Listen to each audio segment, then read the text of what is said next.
Good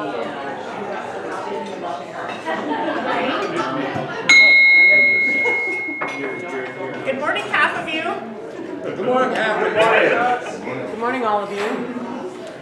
Yes.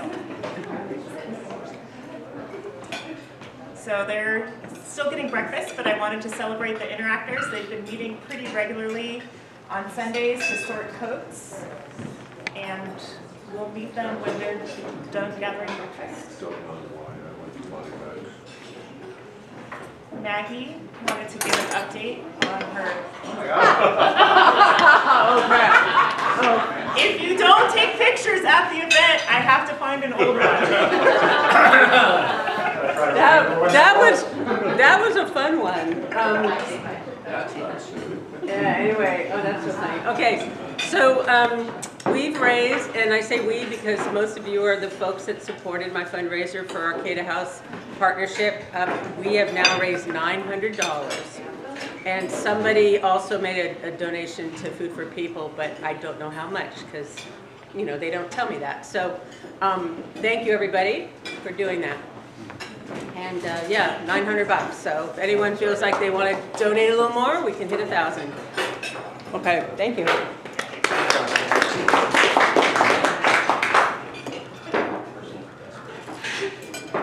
We have plans. We're working on plans. Romy is busy, so unless you. Oh no. I thought you were raising your hand. You're just eating. I'm just eating. And then Luke, we have a little update. Yeah, so I kind of jumped in here on the living wall thing. I've been in contact with Samara Landscaping. They do all the local native plant landscaping. And so they're going to donate a bunch of plants for this. I think we're going to go away from the living wall thing and do like a trellis. So once he's suggesting an Oregon grape and trellis that up, it's a little bit spiky, so it will keep people from climbing it.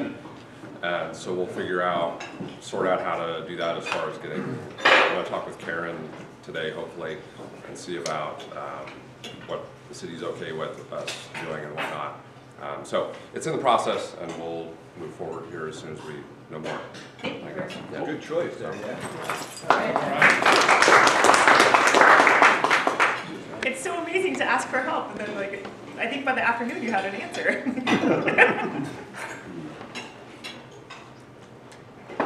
I had the great pleasure of going and meeting with Cal Poly's engineering class and Trillium's 3rd, 4th, and 5th graders and 1 first grader, and about our upcoming projects at Trillium School. Instead of the water catchment, we're funding a handful of other projects. And Kate, the teacher of the 3rd, 4th, and 5th graders, the big kids. Unmute. I missed it. Say unmute. I have a speaker today. It's take awesome care of each other is their little classroom slogan. They each came and each 3rd, 4th, and 5th grader presented in front of these engineering students about what made Trillium so special to them. And then Lonnie, our favorite engineer, quizzed them on what they learned. And this was the biggest takeaway, was take awesome care of each other. So I thought it also applied to this club this morning. The brief slide, or spreadsheet that I saw, they have a math path, probability teaching advice, solar heated hand washing station, a cool bench, and a paper making station. No details yet. The whole class, the engineering class, is now going to go to Trillium this afternoon, and they're going to hash it out with each one of the 3 teachers and figure this out. This is going to be like a 10-week process. Look forward to working days where we can participate in Trillium School. How do you pronounce that? Taco! Taco, thank you. And it came with like, take awesome care of each other.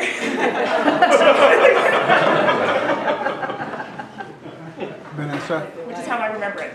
will you make sure that they can't hear on, Janice is the only one, but she can't hear. So What, now check I've check unmuted to it. see if you muted, or if that, Janice. Because you're talking. Yeah, okay, I don't know. No, she's putting it, she's saying it works now? can you hear me now? Janice, can you, Yes, she can. okay. Oh, that's not bad. There we go. All right. Rural Community Service had a busy meeting this week. Yes. Or tonight. Yeah, we had a really good meeting last night. Thank you. Let's see, we had to kind of catch up on all the fun projects we've been doing, but one of them that came up is funding for a fire truck to go down to a small village in Mexico. I don't know all the details. Marty knows more than I do, but we came up with $500 from our community. But then individuals came up and said, hey, we liked it so much, 5 of us came up with $100 each matching it. So there's another, so it's $1,000. And before we send that down, if anybody else would like to join in, we have 5 Rotarians who've already put in $100. That would be great, a couple more. And we'll know this week. And it's part of it. And then the other projects we have a lot, and the other one, but it may have been more, except for a small disaster in Turkey and Syria came up, and so we kind of held back a little bit from the fire truck, and another $500 we're requesting from the discretionary budget. That Yes, and that's gonna go, so from President's discretionary, which is what I wanted to talk, maybe because Sophie's busy in tax season. Yeah. We'll, as well, Sure. figure that streamline out. Yep. But this is, if you go to the Rotary website, this is their disaster response fund. A lot of that trust is gonna go exactly where it needs to be, and this is where it needs to be right now. There are other options that Salvador has put together. So if you want, he had 2 other links, but this is the one I was most comfortable with. So check this one and then come back to me and I can send you the other options. And then I just wanted to go, now that everybody's seated around the room, and meet the visiting guests, Rotarians, interactors. Hi, welcome. Please introduce yourselves. My name is Gracie, and I'm president of Interact. Awesome. My name is Taylor, and I'm a member of Interact. All right. My name is Aaliyah, and I'm also a member of Interact. My name is Cairo. I'm an outbound exchange student for this club, and I'm also an organic partner.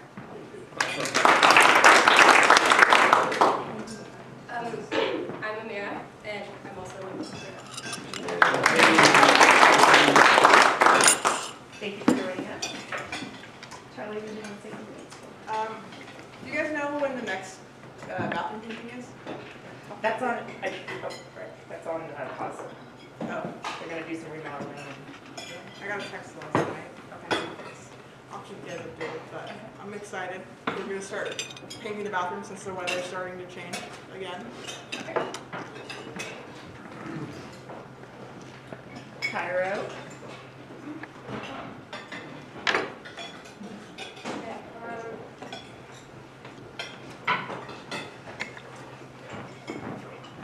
I'm doing a fundraiser for going on exchange next year, and I'm selling cards.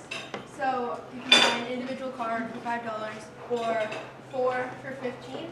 And there's a bunch of different types. There's Valentine's, thank you, hello cards, happy birthday cards, and a bunch of other miscellaneous ones.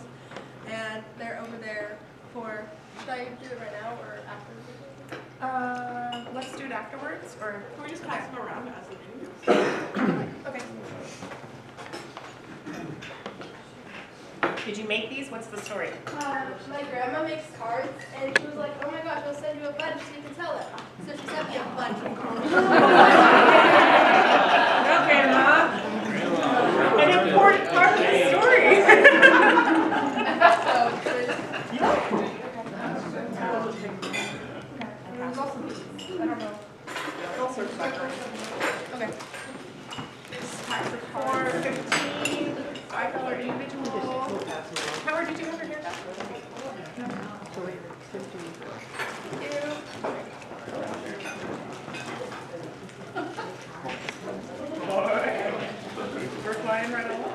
today? Is it time?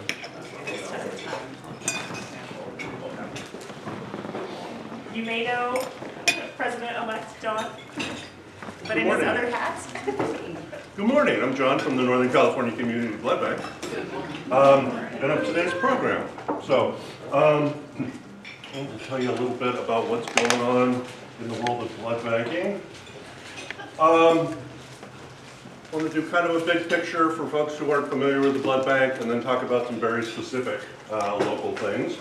The Northern California Community Blood Bank is our local community blood bank.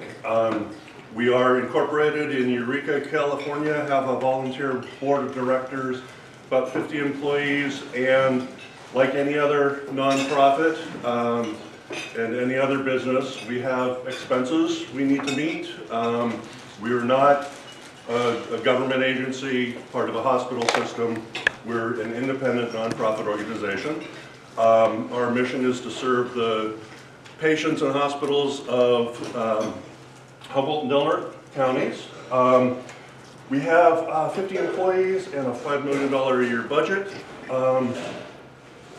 Our primary mission is providing blood and blood components to our local hospitals. In order to do that, we need to maintain an inventory of blood components which all have varying shelf lives, and so that we don't waste anybody's donation. When components are close to their out date, we'll go to the hospitals, collect them, and we'll send them to a blood center somewhere where there's an immediate need. There are a disproportionate number of hospitals in urban areas, so there are a disproportionate number of patients. So in urban areas, they never have enough blood. San Francisco, you don't drive a bloodmobile down to Market Street and have a blood drive. They can't collect enough blood in the places where there are lots of hospitals and trauma centers. So they rely on places like us. We send quite a lot of blood to Stanford, which makes sense because we send a lot of patients to Stanford. That does a couple of things. One is that it keeps us from having to throw away or waste people's donations. It also adds to our bottom line. On paper, it doesn't make sense to have a blood bank here. If we weren't here and somebody came along and looked at the community and decided, okay, we're going to put a blood bank here, that's not what they would decide. What would happen is that there'd be a couple of people working in a small warehouse, ordering blood from somewhere when it's needed, and then letting the hospital know it'll be here when the plane gets here. So that gives us the advantage of being able to have a local blood supply that is independent to some extent of the weather, along with hematology services. When somebody's getting ready to get a blood transfusion, there's additional typing that needs to happen beyond just the blood type. And what happens is we get a set of test tubes from whichever hospital. We do the testing, make sure that it's a good match with the patient, and then they proceed with the transfusion. Our lab manager came to us from Louisiana, and she worked in a blood center where, or she worked in a hospital where there wasn't a local blood center, and when somebody came in and needed blood, they would stall as long as they could. They would not give the patient blood. They would give the patient whatever plasma or whatever component they had available, while they waited as much as 24 hours to give the transfusion because they were waiting for the test results to come back from the closest blood center, which was hours away. That's why it's important for this community to have a blood center. If you ever try to leave the area or get home, you know how isolated we can be. So that's the main purpose of our being here, is to act as a buffer to have an inventory on hand when patients need it. We need blood, always need blood. There is no substitute for human blood. Every once in a while, someone will put together, I can't remember the name, where people fundraise for a great idea and get investors and such. venture capital. Some venture capitalists will decide, okay, this is going to be the next great thing, and we're going to spend $10 million on this, and then they look at it for a while, and then they go away and tell the people they lost their money. A number of years ago, the U.S. military blood service disbanded their working group on artificial blood because they were getting together once a year and saying, yeah, it's still not viable. And when something does come along that can work as a substitute for human blood, it'll be made from human blood. It'll be some kind of product that can be stored for a long period of time. Chances are it will come from the military. It'll be developed for the battlefield, and it'll be something that can be freeze-dried or some way of prolonging the life of a blood product, but it'll be made from human blood. Maybe someday there'll be an artificial replacement, but in the meantime, every unit that goes to a patient has to come from a donor.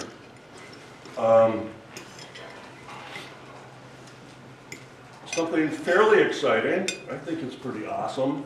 My boss won't allow me to say no more pricks at the blood bank. And as somebody in this club pointed out, they'd have to get rid of me. Who says something like that? We recently introduced the ORSense non-invasive hemoglobin measurement instrument. It's a cuff that goes on your thumb, it pumps up, and they're not lasers. They're infrared light and ultraviolet light, and somehow it measures the hemoglobin in your blood. Without us having to prick your finger, get a drop, spin it in a little thing. It takes, most people say in surveys that getting their finger pricked to check their iron hurts more than the needle going in to get the blood donation. And so we've gotten rid of it. It's taken years for the technology to get to the place where we could do something like this, but it's been on our to-do list for years, because every barrier we can eliminate to people coming in to donate blood, we want to do that. We are highly regulated by the Food and Drug Administration, so we can only do what they allow us to do. But this is a device that came to market last year, and we got it in place in October. Some other important recent eligibility changes. Tattoos and piercings, there used to be a 1-year deferral, and then there was a 3-month deferral, because the FDA, when they wrote the rules in the 60s, was afraid of people getting hepatitis from piercings and tattoos. Kind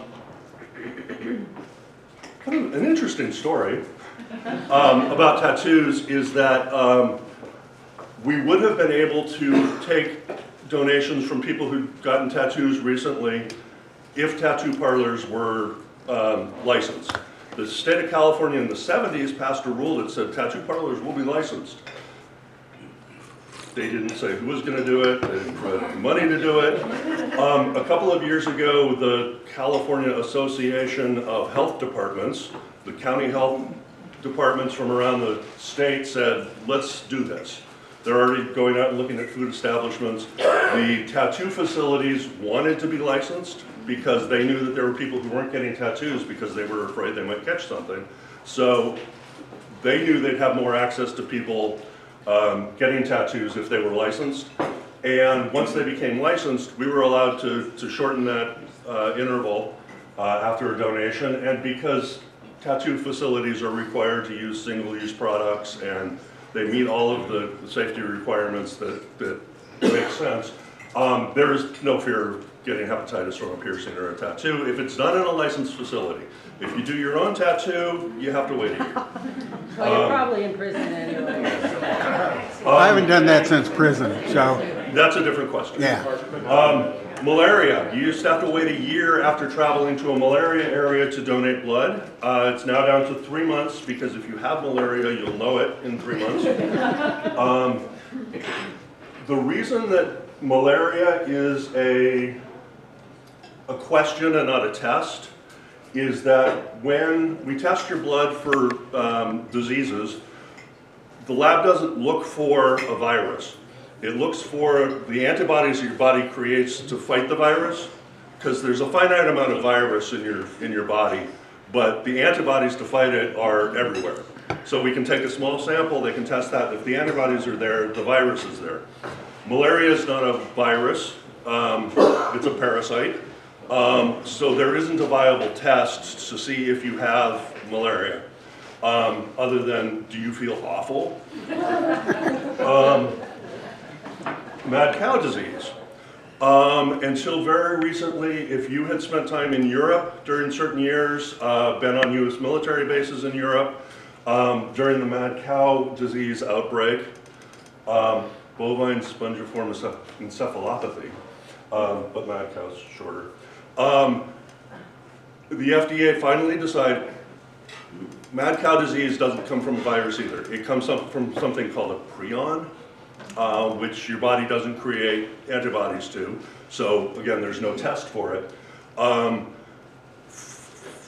In the 90s, somebody who spent time in Europe in the 80s came down with mad cow disease.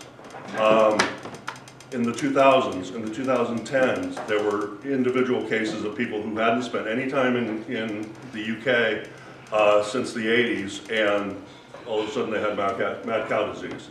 So at that point, they said, we have no idea how long it's going to last dormant before it might crop up, so no, you can't donate. After enough time, they finally decided, okay, this is gone, we're done. There's no more people out there walking around with dormant mad cow disease, so we've eliminated the deferrals for time spent in Europe. One of our nurses, who's from the UK, got to donate for the first time ever recently.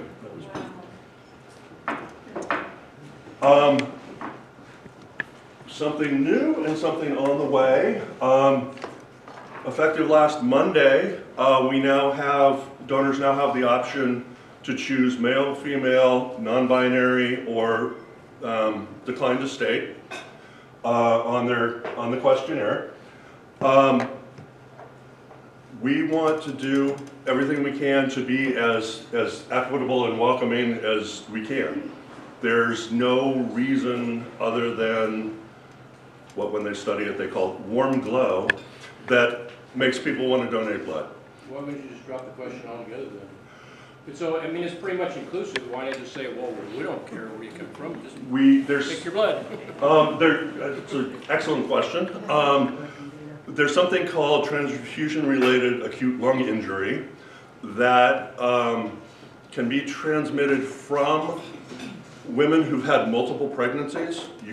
Your body creates an antibody when you're pregnant, and if someone's been pregnant 2 times or more, there's enough of that, I'm sorry, not an antibody, an antigen,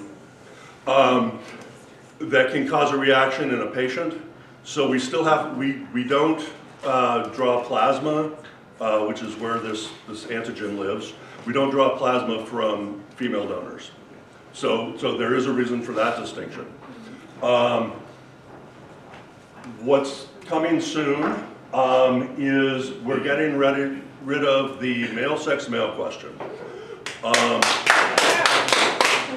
Finally, we've been pushing for this for years. How about taking money? Not yet. Why did that ever matter? I'm sorry, taking money for sex, or that's... So if it's free, it doesn't matter? Actually, there's still going to be a 1-year deferral for trading sex for money or drugs. So sex workers will have to wait a year before they can donate. Anyone using IV drugs will have to wait a year. The new questionnaire will be based on what the UK and Canada have been doing. The UK introduced this about 3 years ago and Canada last year.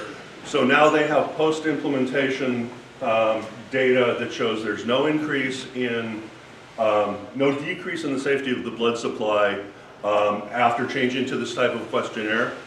Basically what's going to happen is that instead of asking, have you had sex with another man, we're going to ask, have you had 2 or more new sexual partners in the last 3 months? We're going to ask everyone that. If the answer is yes, we're going to ask if you've had anal sex. Those are the things that are risk factors for HIV transmission, not whether you're gay. So the model is men who've been married for 20 years and in a monogamous relationship haven't been able to donate.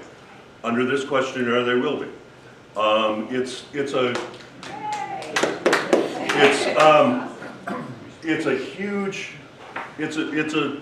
a change, technically. Conceptually, it's a massive change.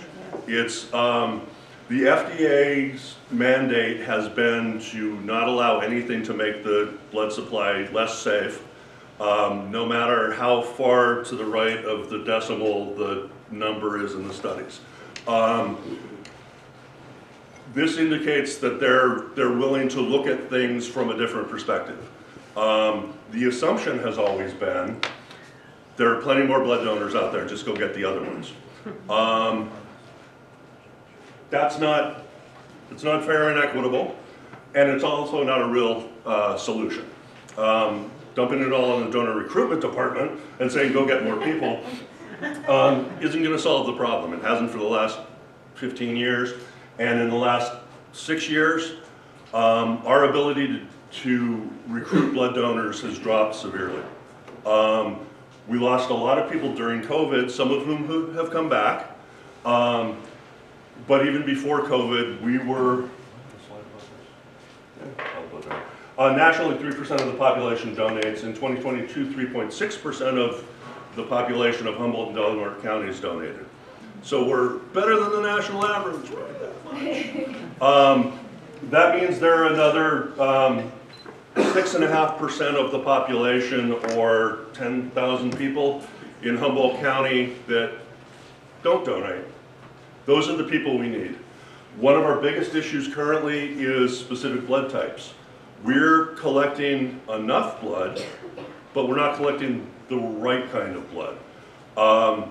We have outdated type A and B blood products. We try not to, but we don't recruit some blood types, and they come in because they want to donate.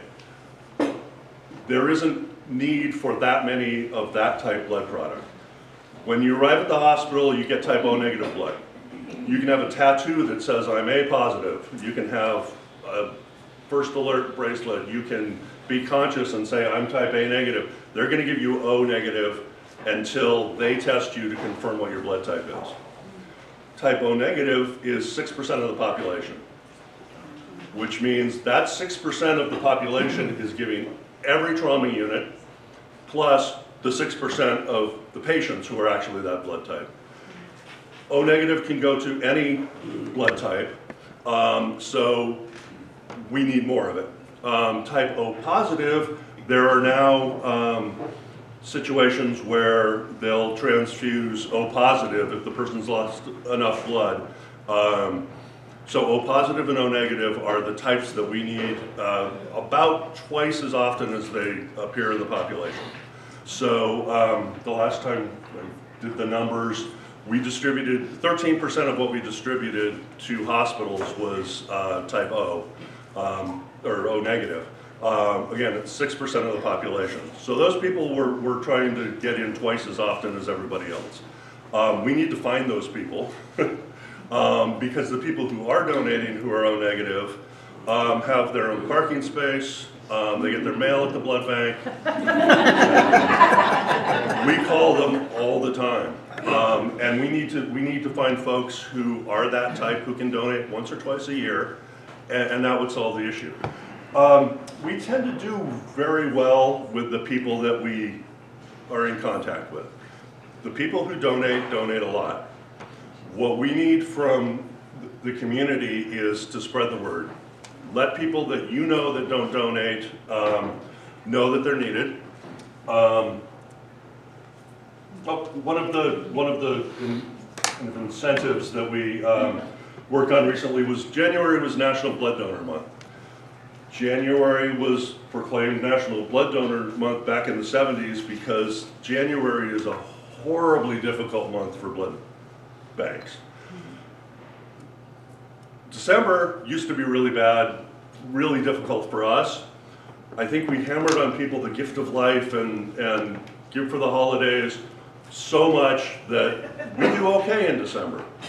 January, New Year's Eve, after New Year's, nobody wants to go anywhere after work except home. January is a very difficult month for all blood banks. It's dark after work. People aren't deciding whether they're going to go to the beach or go donate blood. They're going home. And so because January has traditionally been such a difficult collection month, National Blood Donor Month was created. We did a tremendous amount of social media and had some folks write letters to the editor. We did a lot of marketing during January, and we did okay. So January. What? I thought I had one more. Keep going. Oh, there we go. Okay. We are in Eureka, 2524 Harrison Avenue, Harrison and St. Joe's Lane. So if you turn to go up to the hospital, we're on the right. We have bloodmobiles in the community 5 days a week. We don't have as many bloodmobiles in the community as we used to, and that is 100% financial. We have 1 and 2 halves bloodmobiles. We have 1 that runs every day and 2 that run about half the time. So we have to switch off and try to keep 1 on the road all the time. And we're going to fewer places than we used to. We used to emphasize being everywhere all the time. So if you were driving down the road and you had a free hour, you could pull in and donate because there was a bloodmobile there. We've had to change the model because between staffing, keeping bloodmobiles on the road, it's just not practical to have 3 bloodmobiles out there 5 days a week. What that means is that we need to get folks to, when we call and let them know they're eligible and there's a blood drive the next day, we need folks to go to that blood drive and donate. Again, it used to be that we were everywhere all the time and you could find a bloodmobile when you wanted one. Unfortunately, we just can't support that many active blood drives every day. Our website, nccbb.org, or if you Google blood, Eureka, blood, Humboldt, we're gonna pop up probably under the Red Cross because they pay for ads. But you'll find us, there's information on the website about eligibility, medication deferral list, hours, and most importantly, the bloodmobile schedule. We have drives at local businesses who sponsor blood drives. If you've got a business and you've got 15 or 20 employees who'd like to get together and hold a blood drive, we'd love to come to your business. We also are in the places where people are. We're at Arcata Safeway, we're at Wildberries, we're on campus. So we're somewhere close to you. When, kind of depends on the schedule. So check the schedule at nccbb.org and find a bloodmobile near you. Questions? John, I always wondered when I was donating what a unit of blood is worth. Whatever they'll pay. And now you told Cookies and us juice. that your budget is $5 million. How many units per year do you collect? And I know there's plasma and other things too. Yeah. We collected about 9,000 units of whole blood and had about 2,500 platelet or apheresis donations.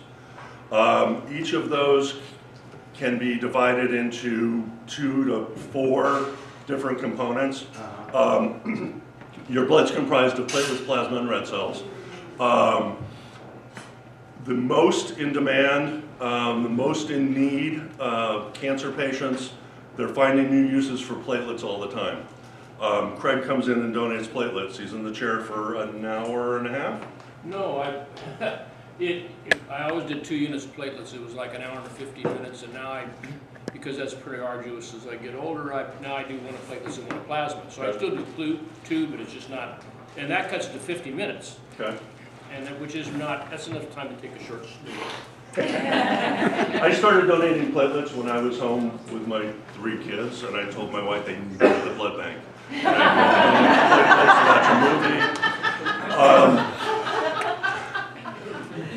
And it varies depending on, like you said, the component.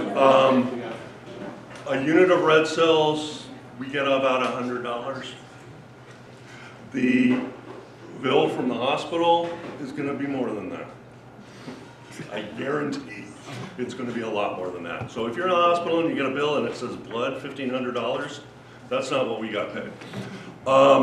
A lot of that has to do with Medicare price setting and how it takes years and years for things to get price adjusted. Hospitals are only have to pay what Medicare or Medi-Cal will pay, and they have a price list.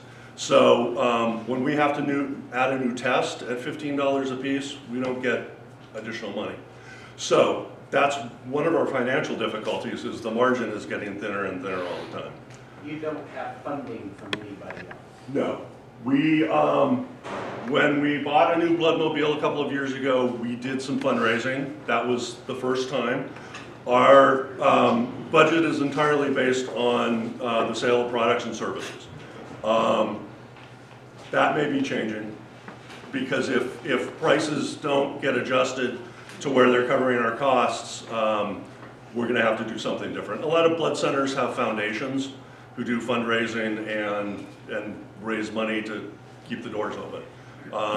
We've avoided doing that because there are so many deserving nonprofits in this community that do fundraising, and we're already taking people's blood.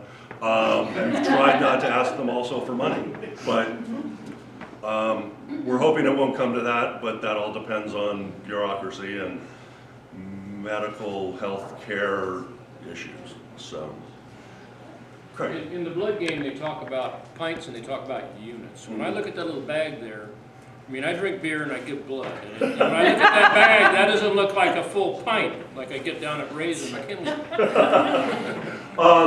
Typically, a donation is about 420 milliliters, so really half a pint. The mystery has been solved. Yeah. We like to tell people that a pint technically is the same as a pound, so you could lose a pound by donating. There are all kinds of things that we say that are.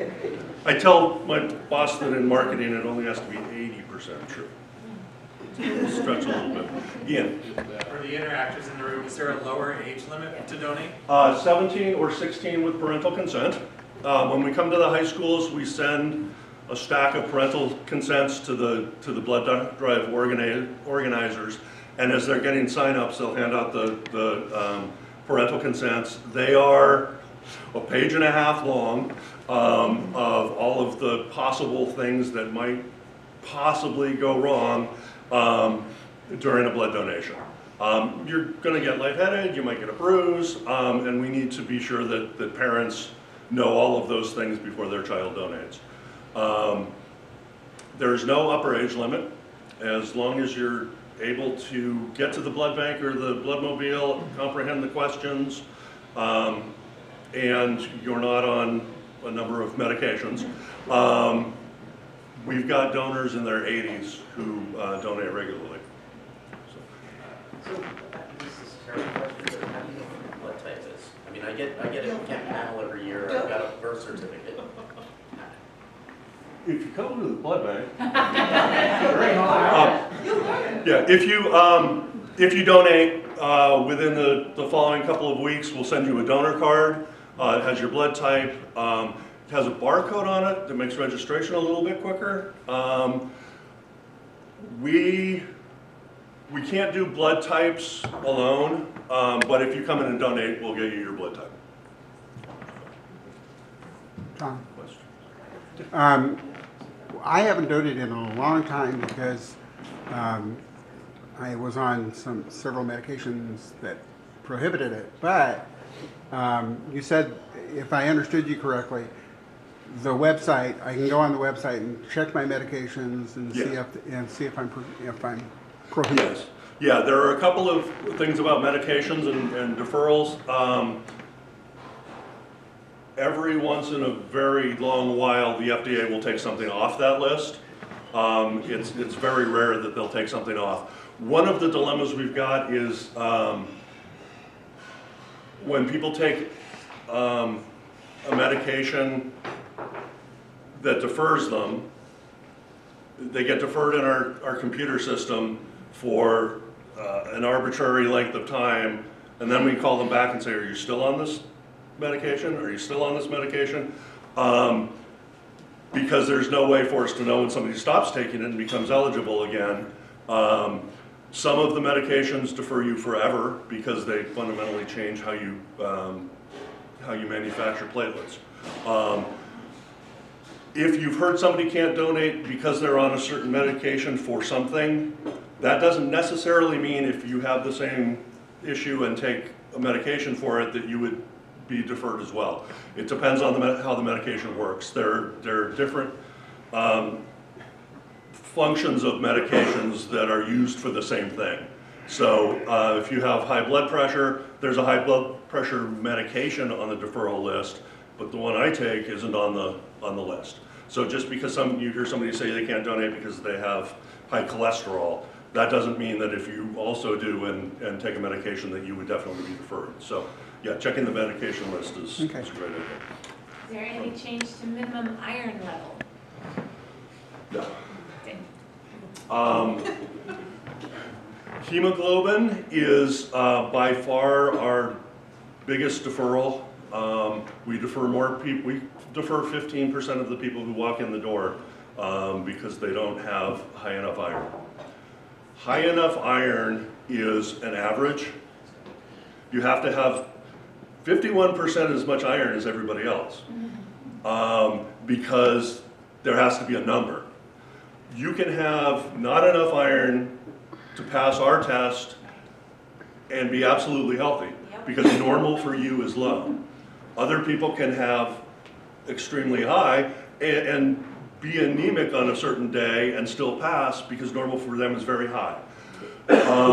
There's no practical way without tracking people's hemoglobin for an extended period of time to establish what normal is. So unfortunately, it's going to be that not arbitrary, there's science behind it, but it's basically an average. And it is, like I say, absolutely the highest deferral rate that we have, and we know that after being deferred a couple of times, people are done, and that's absolutely fair. There aren't too many things that most people will do 3 times and be told, no, you can't, and keep trying. They are good about just doing the finger prick first. We don't do the finger prick anymore. Didn't you see my slide? Oh, no, I was getting settled in Thumbs up here. fluorescent. So now, Yes. okay, and that'll read the iron as well? Yes, that is a check for, we call it iron because iron,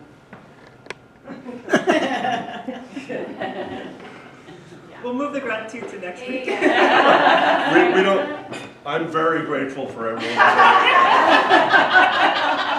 Just you wait, John. Next year's coming. We don't really care how much iron you have. We care that you have the ability to carry oxygen throughout your body. Oxygen binds to iron. Iron is in red cells. The system we used to use measured hematocrit, which is how many red cells you have. Hemoglobin measures how much hemoglobin you have, which is in red cells and binds to iron, which binds to oxygen. They're all ways to get to a number that there's no way to measure. There's got to be a magnet or something. But oxygen carrying capacity is what we're really after, and we're a step closer with the hemoglobin, but it's still a substitute for what we really want to know. What was the question? Yeah, if you tell them you've been deferred for fingerprint. iron, they'll do the test before they make you. Just walk in and And- they'll do yeah. that and nice. Depending on how busy we are. Right. We don't do that at high schools. High schools. We get 20, all the numbers are wrong because of COVID. We get 25% of our whole blood donations from high schools and CR and Cal Poly. That's huge. That's why in addition to January, August is a really tough month. Not only are the HSU and CR, Cal Poly and CR students elsewhere, everybody's going to the beach after work. Everybody's doing something else after work or they're on vacation. So it's not like it used to be 20 years ago, but you know how empty the streets are the first week of summer after the students take off. That reflects in the number of people we have coming in to donate. So if you're thinking about donating, do it. We have, you can look on the website, it'll tell you where the bloodmobile is going to be, and you can find one that's convenient for you. We do everything we can to be in McKinleyville, Arcata, and Fortuna at least twice a week, Garberville once a month, Crescent City at least once a week. We have a great group of donors up in Crescent City. Any other questions?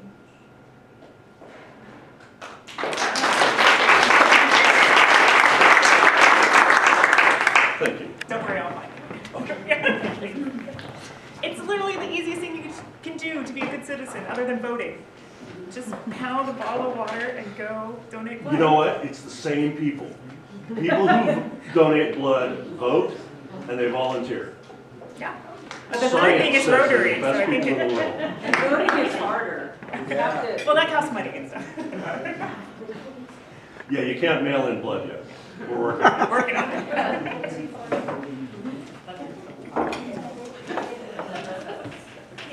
Alrighty. The first one is 9822. 9822. That's an early Vanessa, I just want to make sure everybody knows we've got a returning. Well, there's a lot of calls here. Yeah. Thanks, Bob. We gave her her food a couple weeks ago. And five for you. Okay, and the next one, Oh, beautiful. 9826. Ooh, they were close. Hey.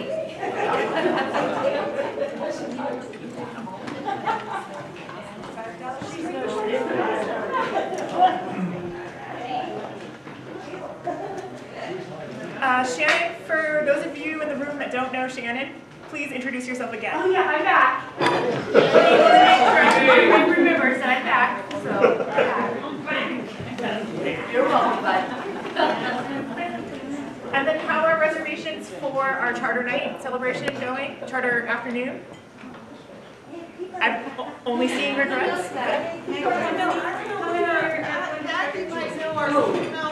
Yeah, 32 as of last night when I looked. You still have about 2.5 days to be able to book if you haven't yet. Because we have to give the count to the caterer on the 13th, which is Monday. So you could still book your ticket, $20 to go to tea, and your first beverage is covered by the club, by your, whatever. So dress up as why not, 2 to 5, live music, we'll be at Baywood, it's gonna be a beautiful day, and your Rotary friends are gonna be there, so yeah, come, right? We're And a hat. encouraging you to dress up a little bit if you feel like it and put on a hat, make it fun. One thing I don't think we really promote that probably should be, you know, when I went to the very first one, I think I've been to all of them. But the reason I went is because, first I want to find out what's going on.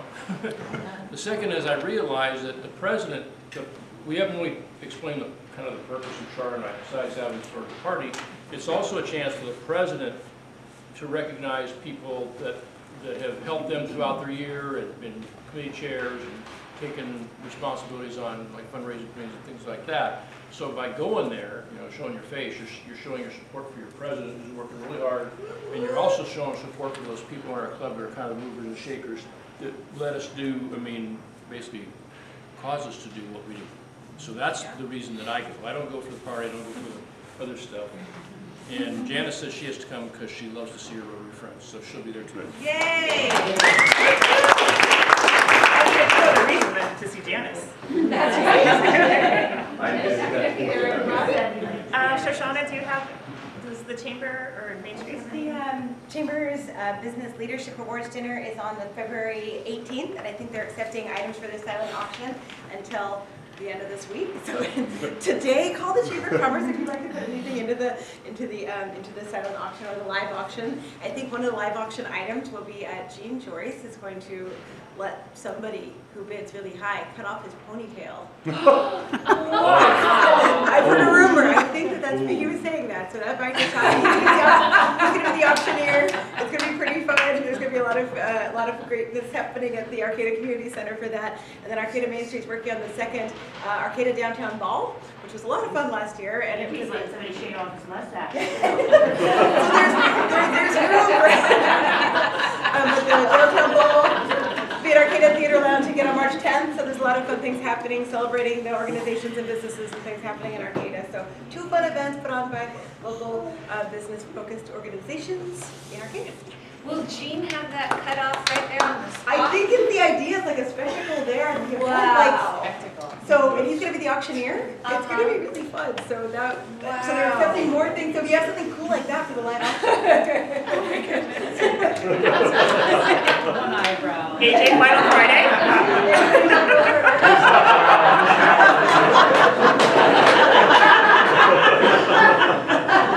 Did you already do it this year? Just let us do half. I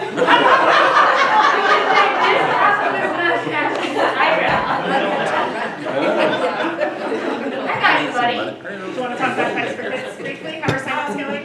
So, real quick, so Backpack for Kids, we're packing today. I'm going to, John, if you can set up the sign-up genius every week on a regular basis. I'd like to see more people signing up, participating, because it tends to be the same people delivering. And anyway, packing's going on. The interactors have started already, and we've got this week, and then we're off a week because of the President's. Oh no, it's not. President's Week, and then we go until June 15th. So as much participation as we can get. Great. Thank you. And you can sign up now for something in June, and then it'll just be on your calendar, and you can plan everything else around it. Right. How many kids do we send back? We have 57 now. Yeah, we were at 61. 61. 61. Yeah, now we're at 57. And presenting to the engineering class yesterday, that was one of the things that resonated with them. They had a couple of follow-up questions. Both, Trillium students were there, Yeah. and then also the college students who were really interested in that program. That's where your money goes. Anything else? Well, I have just one thing. If we saw the stuff about the big earthquake in, there's across the world that it's really hard to feel like you can do anything there. But there are people in this community right now who are still dealing with the aftermath of earthquake. No one has earthquake insurance. Many people in Rio Del are low income, are renters. Their housing is unstable, and those people who have stable housing haven't been able to clean up because of disability or age. So if any of you are interested in being, I was trying to get out of this work, but I'm too frustrated that people aren't getting the help. So if any of you are interested in being on a team where we go down there for a few hours and just knock some things out, let me know directly and I'll start putting together teams. I'm looking at the work so that I know what we'd be getting into. So if you're interested at all, just let me know, please, and I'll connect with you when we have a specific job. It can be anything from, literally just picking things up out of someone, in the home and putting them away to taking away rubble you know, chimneys and stuff like that. So it really depends on what we are comfortable doing. I have somebody who needs the skirting from their double wide removed so that they can get under there, not they, but somebody can get under there and stabilize the mobile home, and you know, that needs a drill guns and strong hands and stuff. So if anyone can help, let me know. Yes? There's also a competitor that we did for kids at the library. They're talking to a couple of people that even if their houses were green tagged, they still have some massive challenges, or like a foundation would go different directions within the house, and they have there's some really big issues with even places that were tagged. Well, okay. and the other thing too is things were tagged green by visual inspection outside, and some things, unless they went back after the second quake and looked, things changed a lot for some people. And yeah, and even things that were green tagged, they didn't go inside. They didn't go inside. And you know, people don't necessarily want the inspector to come inside if it's going to get red tagged. So it's a mess, and it's not going away. And we, you know, I feel so helpless when I look at what's going on in Turkey and Syria, but I realize that people here need that help, and here I don't feel helpless. So if you'd like to help, let me know. Thank you. I'm sorry, I just want to shout out real quick. There was a mixer last night, Northern California Association of Nonprofits, and it was 40 people or so that run all the best nonprofit organizations in Humboldt County. 3 of them were from this club, and at least 3 more were Rotarians as well. So it's, Rotarians are awesome, and our club is extra awesome. So. And one last thing, if you're in Eureka on Wednesday night, that's the 15th, on the 15th of every month, we try to do a vigil for Justice for Josiah. So 4:30 to 5:30 in front of the courthouse. This will be the first time that we do a vigil in front of the courthouse when there's the new DA in place who we've met, and we're just asking, please relook at the case and ideally press some charges.